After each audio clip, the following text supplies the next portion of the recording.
Alright, Avengers EndGame with spoilers. If you don't want spoilers, click away now. But I believe the title of this video pretty much gives it away, which is EndGame absolutely sucked. And so let's not just throw stones at it, let's say why did it suck. What we got was a shameless cash grab from the directors, producers, whatever. They know they're done with the series, they're moving on to other things, and so that's what we got. We basically got a 3-hour resume from the producers of what they want to do next. That's what we got. And so when they go to get their next gig, they're going to say, hey, look at what we did here, look at what we did there, because they did a lot of effects as far as they recreated Tony Stark's father, and they had a pretty emotional moment there. I thought that was cool. And then they did a number of other things that were just very obviously trying to just show off their skills as a filmmaker, when the real skill is, are you a great storyteller? I had purposely avoided all of the trailers. I managed to not even click one of them on YouTube or anywhere else. When I would see other movies, I'd put a headset on and not even hear a single word from the trailer. The point being is, part of the art of storytelling is not knowing anything about the story so that it can unfold for you. And so when they say that the Endgame trailers hardly gave away anything, well, it's because there's nothing to give away. There's no movie there. There's nothing. There's just a super hyped poster that they know you're going to see, and even if you hear all of the worst reviews in the world, you're going to go see it anyway out of curiosity, and they know that. What they I don't think accounted for is multiple viewings, because the total gross of a movie is not just people going to see it one time. I was prepared to binge watch this thing for the next month. I saw Aquaman at least 10 times, and I definitely would have seen this again, but that's not going to be the case. So let's get into it. The first hour of the movie, you're just waiting for it to start. So it starts out in the right after Infinity War, and then jumps 5 years into the future, and you're basically watching a bunch of depressed people that are clinically depressed sitting around in rehab. That's what you're watching for the first hour. That's it. The first hour is so depressing, there's a good chance you check yourself into rehab after watching it. The one standout, the one thing that, if we can salvage anything from this, was actually Hawkeye, played by Jeremy Renner.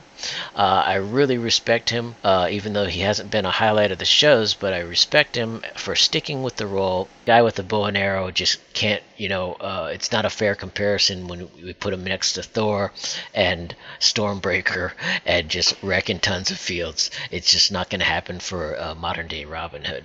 So they're all depressed and in different parts of their lives. And so Clint's out being a vigilante, basically.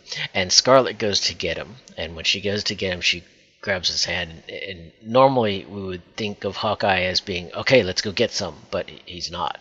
He's like, don't give me hope. With just a few words, he's got you buried in the pain of losing his family, which is what the movie starts out with. And if we think back a little bit, we can see that we also visited him at his house in the other Avengers movies. He wasn't shoved aside. They were showing how much of a toll being a part of Avengers was taking on him as a family man. And so he really, really shined in that moment, like Robert Downey Jr. can do that also, like at the end of Captain America Civil War. Tony loses the physical fight because he's up against both Cap and Winter Soldier, but he won the moral fight, and he looked great in defeat. At the end of that movie, I felt like Iron Man won that fight, and so that's that's why these guys are actors and I'm not. But back to Hawkeye, Jeremy. To be honest, I never gave a shit about his character until now. Let me just be honest about that shit. So aside from his overdue character development, that was it. That was it for the first hour. And then it becomes clear when you start seeing scenes of Thanos figuring out that people are in the future coming back and attacking at that vector. Then you can see a scene with Nebula, Thanos, and Gamora that was certainly shot the same time as Infinity War. And so it's not uncommon for directors to shoot multiple episodes at the same time to save time. But at the same time, they were just making basically a B-roll to wrap up into Endgame. That's what they were doing. And so that's what you can clearly see. If you've seen the movie already, you know what I'm talking about. If you haven't seen it, that's what you'll see when you see it. The final finale fight is actually not bad when Captain America, Cap, he's always been worthy of picking up Mjolnir. He just hasn't. There's a scene, I believe, in Age of Ultron when they're all trying to pick it up, but and I believe Mjolnir moves just a slight, tiny little bit. You have to really stare it out to see it actually move, and then Thor breathes a sigh of relief. I thought that was pretty funny in that one.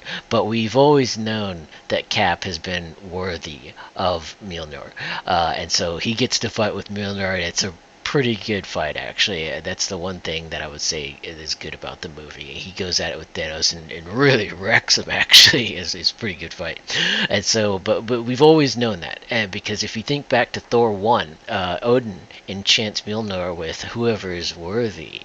Whosoever holds this hammer, if he be worthy, shall possess the power of Thor. He doesn't say, it has to be Thor. He says whoever is worthy, and we've always known that Cap is the most noble of all the Avengers, is definitely Captain America. I wouldn't say it's predictable, but I would say it was worthy.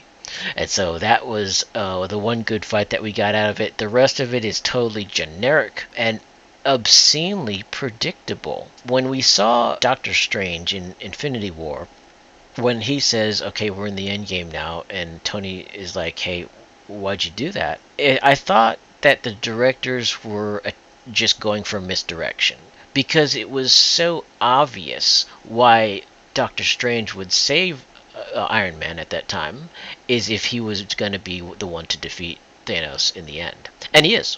And so that's why it was just pathetically predictable.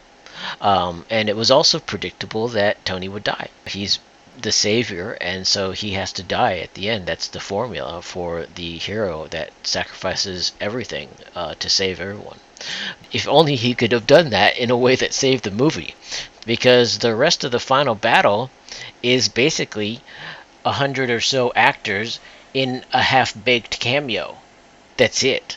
All we see is hundreds of people step out of portals from Doctor Strange, and that's the end. It's like the end of a Broadway show where everybody comes out onto the stage, takes a bow, and leaves.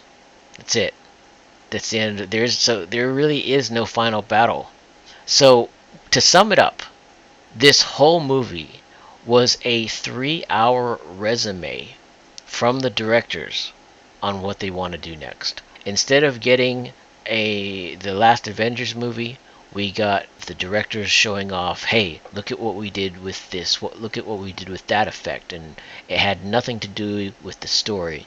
You have to be a great storyteller, and you have to have a great director, because if you think about George Lucas and his failures with the prequels, George Lucas is a great storyteller, but a horrible director when it came to the prequels. We went to the movie to see a good story. We did not go to a movie to see your resume on what you want to do next, because we know that Avatar is coming, and Avatar is going to just dominate for the next few years here. I don't know how many installments, but that's kind of the reason here.